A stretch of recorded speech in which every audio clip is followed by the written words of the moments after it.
प्रिय छात्राः, कर्नाटक सर्वकारः विद्यागम योजनाद्वारा संवेदः इति विशिष्टकार्यक्रमः आरब्धः अस्ति।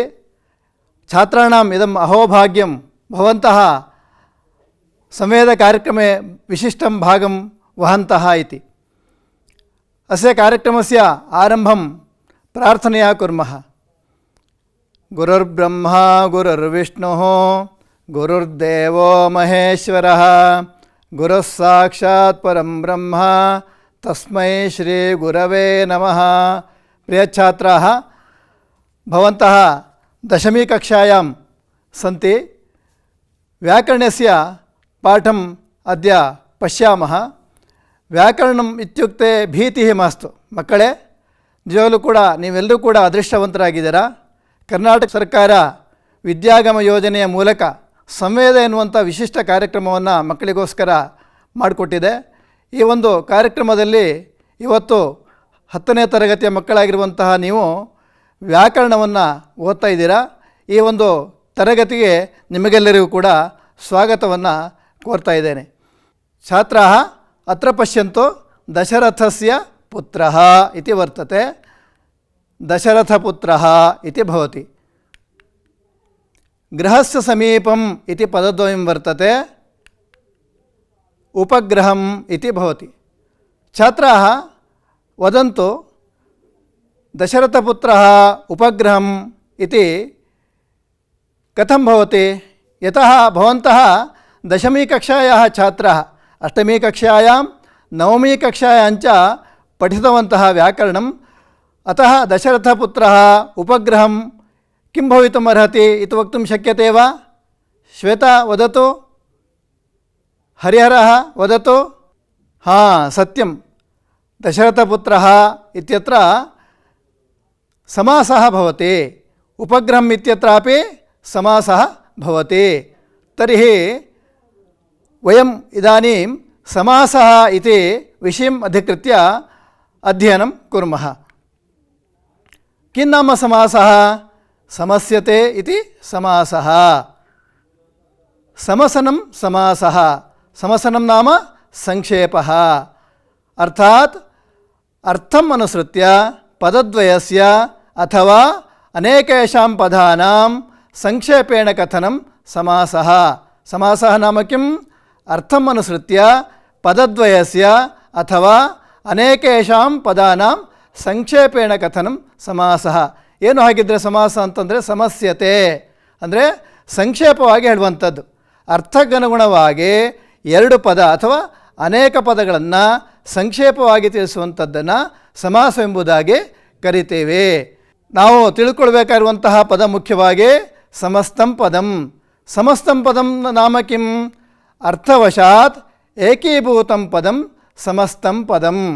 यथा दशरथपुत्रः, दशरथपुत्रः इत्यस्य दशरथस्य पुत्रः दशरथपुत्र, दशरथನ ಮಗ ದಶರಥಪುತ್ರ ಎಂಬುದಾಗಿ ಕರಿತೀವಿ। ಇಲ್ಲಿ ಅರ್ಥವಶಾತ್ ಏಕೀಭೂತಂ ಪದಂ ವರ್ತತೆ, ಅರ್ಥಕ್ಕನುಗುಣವಾಗಿ ಒಂದಾಗಿರುವಂತಹ ಪದವನ್ನು ನಾವು ಕಾಣಬಹುದು, ದಶರಥಪುತ್ರः ಎಂಬುದಾಗಿ। समासे विग्रहवाक्यम् इति पदस्य अर्थस्य आवश्यकता वर्तते। किं नाम विग्रहवाक्यं? पश्यतु, समस्तस्य पदस्य विवरणं विग्रहवाक्यं। ಸಮಸ್ತವಾಗಿರುವಂತಹ ಪದ ಯಾವುದಿದೆಯೋ ಅದಕ್ಕೆ ವಿಗ್ರಹವಾಕ್ಯ ಎಂಬುದಾಗಿ ಕರೀತಾರೆ।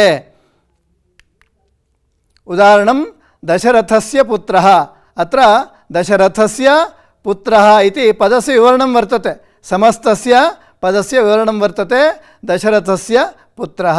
समस्तं पदं किं भवति? दशरथपुत्रः इति। तर्हि समस्तं पदं नाम किं? समस्तं पदं नाम एकीभूतं पदम्। एकीभूतं पदं समस्तं पदं। समस्तपदे पूर्वपदम् उत्तरपदम् इति भवति। समस्तपदे पूर्वपदम् उत्तरपदम् इति भवति। तथैव विग्रहवाक्यं दशरथपुत्रः इति वर्तते। दशरथस्य पुत्रः दशरथपुत्रः। अत्रापि दशरथस्य इति पूर्वपदं, पुत्रः इति उत्तरपदम्। एवं पूर्वं विद्यमानं पदं पूर्वपदं उत्तरत्र विद्यमानं पदं उत्तरपदम् इति व्यवहारः। तर्हि समासे कति विधाः सन्ति? तत्पुरुषसमासः, द्वन्द्वसमासः, बहुव्रीहिसमासः, अव्ययीभावसमासः। पश्यन्तु छात्राः, समासे प्रमुखतया चत्वारः भेदाः सन्ति। तत्पुरुषसमासः, अनन्तरं द्वन्द्वसमासः, अनन्तरम् अव्ययीभावसमासः, अनन्तरं बहुव्रीहिसमासः। एवं चत्वारः भेदाः समासे सन्ति। समासದಲ್ಲಿ 4 ಭೇದಗಳಿವೆ. ತತ್ಪುರುಷ ಸಮಾಸ, ದ್ವಂದ್ವ ಸಮಾಸ, ಅವ್ಯಯೀಭಾವ ಸಮಾಸ ಮತ್ತು ಬಹುವ್ರೀಹಿ ಸಮಾಸ ಎಂಬುದಾಗಿ. ಇದಾनीं ತತ್ಪುರುಷ ಸಮಾಸः ಪ್ರಾಯಃ उत्तरपदार्थप्रधानः। छात्राः भवन्तः 8मी कक्षायां 9मी कक्षायां च समासविषये किञ्चित् ज्ञातवन्तः। तत्पुरुषसमासस्य विषये तथैव द्वन्द्वसमासविषये अपि किञ्चित् ज्ञातवन्तः। इदानीं तत्पुरुषसमासस्य लक्षणं किं तर्हि? प्रायः उत्तरपदार्थप्रधानः। तत्पुरुषसमास ಅಂದರೆ उत्तरपदದ ಅರ್ಥಕ್ಕೆ ಪ್ರಾಧಾನ್ಯ ಇರುತ್ತದೆ. ಉದಾಹರಣೆ दशरथस्य पुत्रः ಅಂತ ನಾವು ಕರಿತೀವಿ. दशरथपुत्रः, दशरथपुत्र इत्यत्र दशरथ इति पूर्वपदं, पुत्र इति उत्तरपदं भवति. तत्र पुत्रशब्दस्य प्राधान्यं भवति. अतः प्रायः उत्तरपदार्थप्राधान्यम्, उत्तरपदार्थप्रधानः तत्पुरुषः इति व्यवहारः। अनन्तरं द्वन्द्वसमासः। द्वन्द्वसमासे प्रायः उभयपदार्थप्रधानः, अर्थात् समासे विद्यमानं पूर्वपदं उत्तरपदञ्च समानं स्थानं भजते. अतः अत्र उभयपदार्थप्रधानः. उदाहरणं रामश्च कृष्णश्च रामकृष्णौ। रामकृष्णौ गच्छतः इत्युक्ते रामः गच्छति, कृष्णोपि गच्छति. अतः उभयपदस्य अर्थस्य प्राधान्यं वर्तते. अनन्तरम् अव्ययीभावसमासः प्रायः पूर्वपदार्थप्रधानः अव्ययीभावः. छात्राः शृण्वन्तु, अव्ययीभावसमासः अस्मिन् वर्षे 10मी कक्षायाम् अस्ति. अव्ययीभावसमासः विशेषतया अध्ययनं करणीयं. तर्हि अव्ययीभावसमासस्य लक्षणं किं? प्रायः पूर्वपदार्थप्रधानः अव्ययीभावः. अनन्तरं बहुव्रीहिसमासः, तस्य लक्षणं प्रायः अन्यपदार्थप्रधानः बहुव्रीहिसमासः. छात्राः सम्यक् शृण्वन्तु, तत्पुरुषसमासस्य लक्षणं प्रायः उत्तरपदार्थप्रधानः, द्वन्द्वसमासस्य लक्षणं प्रायः उभयपदार्थप्रधानः, अव्ययीभावसमासस्य लक्षणं प्रायः पूर्वपदार्थप्रधानः, अनन्तरं बहुव्रीहिसमासस्य लक्षणं प्रायः अन्यपदार्थप्रधानः भवति. इदानीं तत्पुरुषस्य समासस्य भेदं पश्यामः. तत्पुरुषसमासे भेदद्वयं वर्तते. अत्र सामान्यः विशेषः इति. सामान्यसमासे प्रथमा तत्पुरुषः, द्वितीया तत्पुरुषः, तृतीया तत्पुरुषः, चतुर्थी तत्पुरुषः, पंचमी तत्पुरुषः, षष्ठी तत्पुरुषः, सप्तमी तत्पुरुषश्चेति एवं सप्तधा सामान्य तत्पुरुषसमासः. विशेष तत्पुरुषसमासे कर्मधारयसमासः, द्विगुसमासः, नैसमासः इति. तत्पुरुषस्य समासस्य उदाहरणं राजपुत्रः, राज्ञः पुत्रः, राजपुत्रः. अत्र पुत्रशब्दस्य प्राधान्यम्, अर्थात् उत्तरपदस्य पुत्रशब्दस्य प्राधान्यं वर्तते. अतः तत्पुरुषसमासः. नरशार्दूलः, नरः शार्दूलः इव, नरशार्दूलः. अत्रापि तत्पुरुषस्य भेदः कर्मधारयसमासः. अनन्तरं चोरभयं, चोराद्भयं, चोरभयम्. अनन्तरं पंचतन्त्रं, पंचानां तन्त्राणां समाहारः पंचतन्त्रम्. इदानीं द्वन्द्वसमासः. द्वन्द्वसमासस्य लक्षणं प्रायः उभयपदार्थप्रधानः भवति. द्वन्द्वसमासದಲ್ಲಿ ಪದದಲ್ಲಿರುವಂತಹ ಎರಡೂ ಪದಗಳಿಗೂ ಕೂಡ ಪ್ರಾಧಾನ್ಯತೆ ಇರ್ತದೆ. ತತ್ರ ದ್ವಂದ್ವಸಮಾಸೆ ಭೇದದ್ವಯಂ ವರ್ತತೆ. ದ್ವಂದ್ವಸಮಾಸದಲ್ಲಿ ಎರಡು ಭೇದ ಇರುವಂತಹದ್ದು. ಇತರೇತರ ದ್ವಂದ್ವಃ ರಾಮಃ ಲಕ್ಷ್ಮಣಃ ಚ ರಾಮಲಕ್ಷ್ಮಣೌ. ಇತರೇತರ ದ್ವಂದ್ವ ಸಮಾಸಸ್ಯ ಉದಾಹರಣಂ ರಾಮಲಕ್ಷ್ಮಣೌ. ವಿಗ್ರಹವಾಕ್ಯಂ ಕಥಂ ಭವತಿ? ರಾಮಃ ಚ ಲಕ್ಷ್ಮಣಶ್ಚ ರಾಮಲಕ್ಷ್ಮಣೌ. ಅನಂತರಂ ಸಮಾಹಾರದ್ವಂದ್ವಃ. ಸಮಾಹಾರದ್ವಂದ್ವಸ್ಯ ಉದಾಹರಣಂ ಪಾಣಿಪಾದಂ. ಪಾಣಿ ಚ ಪಾದೌ ಚ ಪಾಣಿಪಾದಂ. ಸಮಾಹಾರದ್ವಂದ್ವः ಭವತಿ. ಸಮಾಹಾರದ್ವಂದ್वे ಏಕವಚನೆ एव भवति. इतरेतरद्वन्द्वे पदमनुसृत्य विभक्तिः भवति. इदानीं रामलक्ष्मणौ इत्यत्र पदद्वयं वर्तते. रामः च लक्ष्मणः च रामलक्ष्मणौ. तथैव धर्मश्च अर्थश्च कामश्च मोक्षश्च धर्मार्थकाममोक्षाः इति भवति. इतरेतरद्वन्द्वे समाहारद्वन्द्वे यत्र पाणि च पादौ च पाणिपादं संज्ञा च परिभाषा च संज्ञापरिभाषम् इति समाहारद्वन्द्वस्य उदाहरणं भवति. छात्राः अग्रे पश्यामः. इदानीम् अव्ययीभावसमासः विशेषतः दशमकक्षायाम् अव्ययीभावसमासस्य अभ्यासः वर्तते. छात्राः श्रद्धया शृण्वन्तु, श्रद्धया अभ्यासं कुर्वन्तु, तथैव लेखनपुस्तके अपि लिखन्तु. पश्यन्तु, अव्ययीभावसमासस्य लक्षणं प्रायः पूर्वपदार्थप्रधानः अव्ययीभावः भवति. प्रायः पूर्वपदार्थप्रधानः अव्ययीभावसमासः भवति.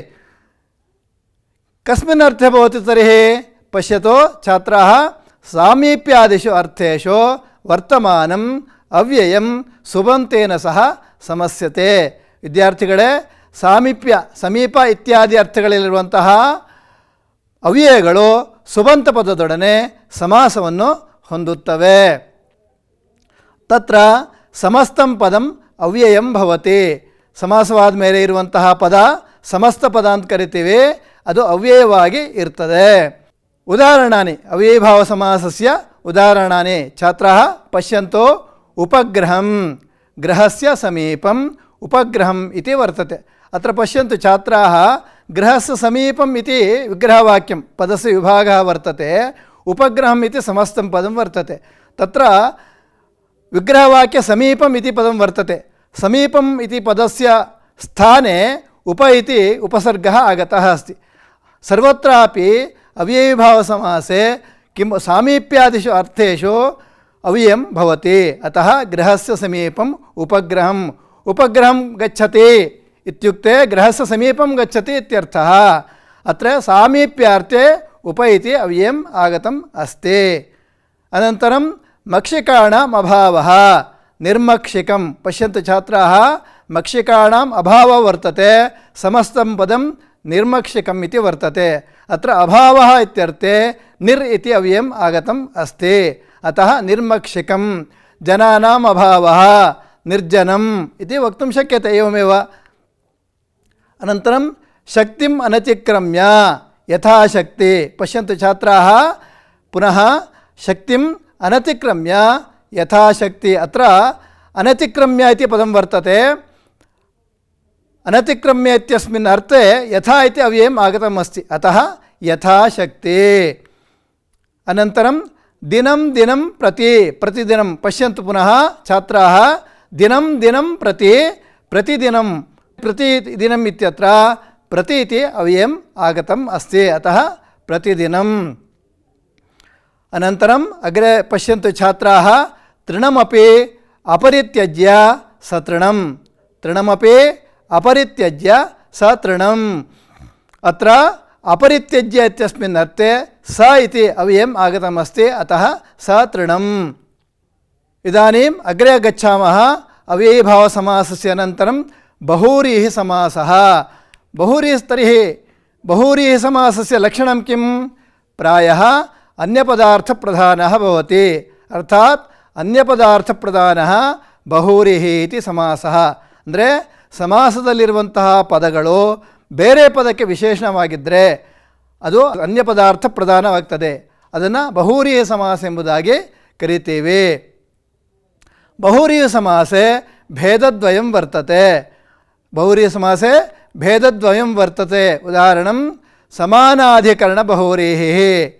समानाधिकरणबहुव्रीः अनन्तरं व्यधिकरणबहुव्रीः। छात्राः श्रद्धया अत्र पश्यन्तु, बहुव्रीहिसमासे प्रमुखतया भेदद्वयं वर्तते, समानाधिकरणबहुव्रीः व्यधिकरणबहुव्रीः।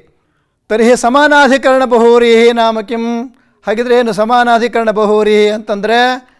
ಪಶ್ಯಂತು, ಪೂರ್ವೋತ್ತರಪದಯೋಃ ವಿಭಕ್ತಿಃ ಸಮಾನಾ ಭವತಿ। पूर्वोत्तरपदयोः विभक्तिः समाना भवति चेत् समानाधिकरणबहुव्रीहिः। अत्र पश्यन्तु, उदाहरणं प्राप्तम् उदकं यं सः प्राप्तोदकः इति वर्तते। अत्र पदद्वयं प्राप्तम् उदकम् इति वर्तते। प्राप्तम् उदकम् इति पदद्वयमपि समानविभक्तिकम् अस्ति। प्राप्तोदकः इति समस्तं पदं भवति। प्राप्तम् उदकम् इत्यत्र पदद्वयमपि, प्राप्तम् उदकम् इति पदद्वयमपि अन्यस्य विशेषणं वर्तते, ग्रामः इति इत्यस्य। अतः अन्यपदार्थप्रधानः बहुव्रीहिः इति भवति। तथैव शूलं पाणौ यस्य सः शूलपाणिः इति वदामः। शूलं पाणौ यस्य सः, अत्र शूलम् इति पदं वर्तते, पाणिः इति पदमपि वर्तते। पदद्वयमपि अन्यस्य पदस्य विशेषणं भवति। अतः बहुव्रीहिसमासः, अन्यपदार्थप्रधानः बहुव्रीहिसमासः। एवमेव समानाधिकरणबहुव्रीहेः अन्यदुदाहरणं दत्तं धनं यस्मै सः। दत्तं धनं यस्मै सः दत्तधनः भिक्षुकः। यः कोऽपि भिक्षुकाय धनं ददाति तदा दत्तधनः, दत्तं धनं यस्मै सः। अत्रापि पदद्वयमपि दत्तं धनम् इति पदद्वयमपि समानविभक्तौ स्तः। अतः दत्तधनः इति भवति। छात्राः अन्यदेकम् उदाहरणं पश्यामः। नीलः कण्ठः यस्य सः। ನೋಡಿ, नीलः कण्ठः यस्य सः। पश्यन्तु, नीलकण्ठः, नीलकण्ठः इत्युक्ते मयूरः, ನವಿಲು ಅಂತ ಕರಿತೀವಿ, ಅಥವಾ ಶಿವಃ, ಗಂಟಲಿನಲ್ಲಿ ನೀಲಿಯ ವರ್ಣವನ್ನು ಹೊಂದಿದವನು. ಹಾಗಾಗಿ ನೀಲಃ ಕಂಠ ಯಸ್ಯ ಸಹ ನೀಲಕಂಠ ಮಯೂರಃ ಅಥವಾ ಶಿವಃ इति वक्तुं शक्यते। इदानीं व्यधिकरणबहुव्रीहिः इत्यस्मिन् विषये किञ्चित् ज्ञातुं प्रयत्नं कुर्मः। व्यधिकरणबहुव्रीहिः लक्षणं किं तर्हि? पश्यन्तु, पूर्वोत्तरपदयोः विभक्तिः भिन्ना भवति। पूर्वोत्तरपदयोः विभक्तिः यदि भिन्ना भवति तर्हि व्यधिकरणबहुव्रीहिः इति। चक्रं पाणौ यस्य सः चक्रपाणिः इति वर्तते। अत्र पश्यन्तु, चक्रं पाणौ इति पदद्वयं वर्तते। चक्रम् इति प्रथमविभक्तौ वर्तते, पाणौ इति सप्तमीविभक्तौ वर्तते। अतः समानविभक्तिकं नास्ति, व्यधिकरणं वर्तते। अतः व्यधिकरणबहुव्रीहिः। चक्रपाणिः इत्युक्ते विष्णुः इत्यर्थः। अनन्तरं फाले चन्द्रः यस्य सः। फालचन्द्रः अर्थात् शिवः इत्यर्थः। फाले चन्द्रः अत्रापि व्यधिकरणं वर्तते, समानविभक्तिकं नास्ति, अतः व्यधिकरणबहुव्रीहिः। अनन्तरं विषं कण्ठे यस्य सः। विषकण्ठः, विषं कण्ठे यस्य सः विषकण्ठः अर्थात् शिवः। एवमेव अन्यत् उदाहरणं द्रष्टुं शक्यन्ते। इदानीं समासविषये वयं सम्पूर्णं ज्ञानं प्राप्तवन्तः। तत्पुरुषसमासः, अनन्तरं द्वन्द्वसमासः, अनन्तरम् अव्ययीभावसमासः, अनन्तरं बहुव्रीहिसमासः इति। इदानीं समासस्य समग्रज्ञानानन्तरं केचन अवधेयांशाः वर्तन्ते। ते अवधेयांशाः के इत्युक्ते, पश्यन्तु छात्राः, नामपदयोः एव समासः भवति। द्वयोः नामपदयोः एव समासः, रामश्च कृष्णश्च रामकृष्णौ इति भवति। रामः पठति इत्यत्र समासः न भवति, यतः रामः इति नामपदं वर्तते, अनन्तरं पठति इति क्रियापदं वर्तते। अतः रामः पठति इत्यत्र समासः न भवति। अर्थमनुसृत्य समासः भिन्नः भवति। पश्यन्तु, अर्थम् अनुसृत्य समासः भिन्नः भवति। अर्थವನ್ನು ಅನುಸರಿಸಿ ಸಮಾಸವು ಬೇರೆ ಆಗುತ್ತದೆ. ಉದಾಹರಣೆ, ನೀಲೋತ್ಪಲಂ ಇತಿ ವರ್ತತೆ. ಉದಾಹರಣಾರ್ಥಂ ನೀಲೋತ್ಪಲಂ, ನೀಲಂ ಉತ್ಪಲಂ ನೀಲೋತ್ಪಲಂ ಇತಿ कर्मधारय समासः भवति। नीलम् उत्पलं यस्मिन् तत् इति बहुव्रीहिसमासः भवति। नीलोत्पलम् इति समानं भवति उभयत्रापि नीलोत्पलम् इति, परन्तु अर्थमनुसृत्य तत्र समासः भिन्नः भवति। अनन्तरं यत्र यत्र विग्रहवाक्यं तत्र तत्र समासः विग्रहवाक्यं यत्र भवति तत्र समासः इति न अनन्तरं यत्र संख्यावाचकं पदं पूर्वपदं भवति तत्र सर्वत्र द्विगुसमासः इति न संख्यापूर्वद्विगु इति वर्तते परन्तु यत्र संख्यावाचकं पदं भवति तत्र सर्वत्र द्विगुसमासः न भवति समाहारः द्वन्द्वः सर्वत्र भवति उदाहरणार्थं घटपटौ घटपटं समाहारद्वन्द्वः सर्वत्र भवति घटपटौ घटपटम् इति रूपद्वयम् इदानीं छात्राः समासस्य समग्रं ज्ञानं प्राप्तवन्तः इदानीं सूक्तोत्तरं चित्वा लिखत इति तत्र चत्वारः विकल्पाः प्रदत्ताः वर्तन्ते छात्राः सम्यक् आलोक्य उत्तरस्य चयनं कुर्वन्तु उदाहरणं नीलकण्ठः अत्र एषः समासः भवति बहुव्रीहिः तत्पुरुषः द्विगुः द्वन्द्वः छात्राः आलोचनं कुर्वन्तु चत्वारः विकल्पाः सन्ति समीचीनम् उत्तरं किं भवति वदतु पश्यामः नीलकण्ठः इत्यत्र बहुव्रीहि समासः अनन्तरं क्रमम् अनतिक्रम्य अस्य समस्तपदम् एवं भवति अतिक्रमं यथाक्रमेण अनतिक्रमं यथाक्रमम् इति चत्वारः विकल्पाः सन्ति छात्राः अत्र समीचीनम् उत्तरं किं भवितुम् अर्हति वदतु क्रमम् अनतिक्रम्य इत्यत्र समीचीनम् उत्तरं यथाक्रमम् इति भवति प्रियछात्राः गृहकार्यात् पूर्वम् अव्ययीभावसमासस्य तथैव बहुव्रीहिसमासस्य च पुनरालोकनम् एकवारं कुर्मः यतः दशमीकक्षायां प्रमुखतया एषः पाठः वर्तते पुनः अव्ययीभावसमास पूर्वपदार्थप्रधानम् अव्ययीभावः इति उक्तं प्रायः पूर्वपदार्थप्रधानम् ಅವ್ಯಯೀಭಾವಃ ಪೂರ್ವಪದಾರ್ಥದ ಪ್ರಾಧಾನ್ಯತೆ ಇದ್ದರೆ ಅದಕ್ಕೆ ಅವ್ಯಯೀಭಾವ ಸಮಾಸ ಎಂಬುದಾಗಿ ಕರಿತೇವೆ. ಹೇಗೆ ಗೊತ್ತಾಗುತ್ತೆ? ಉದಾಹರಣೆ ಪಶ್ಯಂತು. ಗೃಹಸ್ಯ ಸಮೀಪಂ ಉಪಗ್ರಹಂ ಇತಿ ವರ್ತತೆ. ಗೃಹಸ್ಯ ಸಮೀಪಂ ಉಪಗ್ರಹಂ इति पदद्वयं वर्तते. अत्र सामीप्यार्थे उपैति अव्ययम् आगतम् अस्ति. तथैव नगरस्य समीपम् उपनगरम् इति वर्तते. नगरस्य समीपं गच्छति इत्युक्ते उपनगरं गच्छति इति अव्ययीभावसमासस्य पदं वक्तुं शक्यते. उपनगरं गच्छति इत्यत्र नगरस्य समीपं गच्छति इत्यर्थः. एवं पूर्वपदस्य अर्थस्य प्राधान्यम्. उपग्रहम् इत्यत्र उप इति पूर्वपदं, गृहम् इति उत्तरपदं वर्तते. गृहस्य समीपं समीपार्थे उप इति अव्ययम् आगतमस्ति, अतः पूर्वपदं वर्तते. अतः पूर्वपदार्थप्रधानः अव्ययीभावः. अव्ययीभावसमासे सर्वत्र पूर्वपदम् अव्ययं भवति इति सामान्यतया ज्ञातुं शक्यते. मक्षिकाणाम् अभावः निर्मक्षिकं, जनानाम् अभावः निर्जनम्, एवम् अनेकानि उदाहरणानि सन्ति. तथैव बहुव्रीहिसमासः इति पठितः. बहुव्रीहिसमासे अन्यपदार्थप्रधानः इति उक्तं. किं नाम अन्यपदार्थप्रधानः? समासे विद्यमानं पदद्वयमपि अन्यस्य पदस्य विशेषणं भवति. ಏನು ಅನ್ಯಪದಾರ್ಥಪ್ರಧಾನ ಅಂದರೆ ಸಮಾಸದಲ್ಲಿರುವಂತಹ ಪದಗಳು ಬೇರೆಯ ಪದಕ್ಕೆ ವಿಶೇಷಣವಾಗಿರ್ತದೆ. ಉದಾಹರಣೆ ಪೀತಾಂಬರಃ ಅಂತ ಕರಿತೀವಿ. ಪೀತಂ ಅಂಬರಂ ಯಸ್ಯ ಸಹ.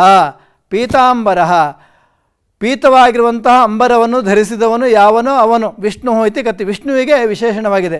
ಪೀತಂ ಅಂಬರಂ ಇತಿ ಪದದ್ವಯಂ ಅಪಿ ವಿಷ್ಣೋಃ ವಿಶೇಷಣಂ ವರ್ತತೆ. ಅತಃ ಅನ್ಯಪದಾರ್ಥಪ್ರಧಾನಃ ಮೃಗಾಕ್ಷಿ ಇತಿ ಕಥ್ಯತೆ. ಮೃಗಸ್ಯ ಅಕ್ಷಿಣಿ ಇವ ಅಕ್ಷಿಣಿ ಯಸ್ಯ ಸ ಮೃಗಾಕ್ಷಿ. एवं यदि पदस्य विशेषणं पदयोः विशेषणम् अन्यस्य पदस्य भवति तर्हि अन्यपदार्थप्रधानः बहुव्रीहिः इति कथ्यते. बहुव्रीहो पुनः समानाधिकरणबहुव्रीहिः व्यधिकरणबहुव्रीहिः एवं भेदद्वयं वर्तते. समानविभक्तिकं यदि भवति समानं विभक्तिकं यदि भवति समानाधिकरणबहुव्रीहिः. पीतम् अंबरं यस्य सः इति उदाहरणं.